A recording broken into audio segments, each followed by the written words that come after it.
ഓം ശ്രീനാരായണ പരമഗുരവേ നമഃ. സജ്ജനങ്ങളെ, ആയുരാരോഗ്യ സൗഖ്യത്തോടെയുള്ള നല്ല ഒരു ജീവിതം നയിക്കാനാണ് നമ്മുടെ എല്ലാവരുടെയും ആഗ്രഹം. എന്നാൽ നമ്മുടെ ജീവിത സാഹചര്യങ്ങൾ കൊണ്ടോ ജോലി സംബന്ധമായ പ്രശ്നങ്ങൾ കൊണ്ടോ ഒക്കെ പലപ്പോഴും കൃത്യനിഷ്ഠയോടെയും ആരോഗ്യകരവുമായ ഒരു ജീവിതം നയിക്കാൻ നമുക്ക് പലപ്പോഴും സാധിക്കാതെയും വരുന്നു. തന്മൂലം രോഗപീഠകളാൽ അശാന്തിയും അനുഭവമാകുന്നു. രോഗശാന്തിക്കായി വൈദ്യത്തോടൊപ്പം ദൈവവിചാരവും വളരെ ഗുണപ്രദമാണ്. രോഗപീഠകളിൽ നിന്നും കരകയറുവാൻ മഹാഗുരു കനിഞ്ഞു നൽകിയ ഒരു കൃതിയാണ് നാം ഇന്ന് പരിചയപ്പെടുന്നത്.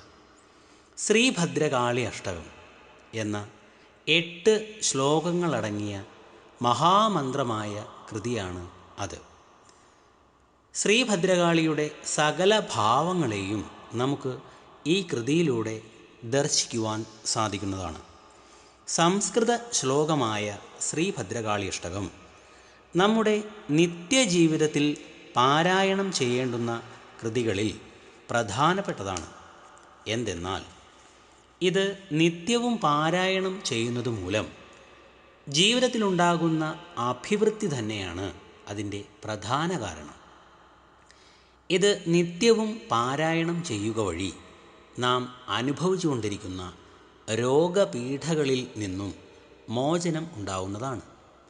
എത്ര മാരകമായ രോഗമാണെങ്കിലും അചഞ്ചലമായ ഗുരുഭക്തിയോടെയും ഭദ്രകാളി ഉപാസനയോടെയും ഈ മഹാകൃതി മനസ്സിരുത്തി പാരായണം ചെയ്താൽ രോഗശാന്തി സുനിശ്ചിതമാണ്.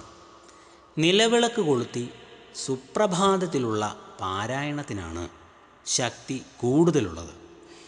ശ്രീഭദ്രകാളിയോടുള്ള പ്രാർത്ഥന നമുക്ക് ജീവിതത്തിൽ രോഗശാന്തിയും സമ്പൽ സമൃദ്ധിയും ആയുരാരോഗ്യവും കീർത്തിയും യശസ്സും സുഖവും ഒക്കെ നൽകി ദേവി നമ്മളെ അനുഗ്രഹിക്കുന്നു.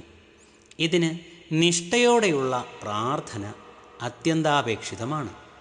ശ്രീഭദ്രകാളി പ്രീതിക്കുള്ള ഗുരുവിൻ്റെ ഈ മഹാകൃതി എല്ലാവരുടെയും ജീവിതത്തിൽ സുഖവും സന്തോഷവും നിറഞ്ഞ നല്ല മാറ്റങ്ങൾ ഉണ്ടാക്കട്ടെ എന്ന് പ്രാർത്ഥിച്ചുകൊണ്ട് നിർത്തുന്നു. നിങ്ങൾക്ക് നമസ്കാരം. ഗുരുധർമ്മം ജയിക്കട്ടെ.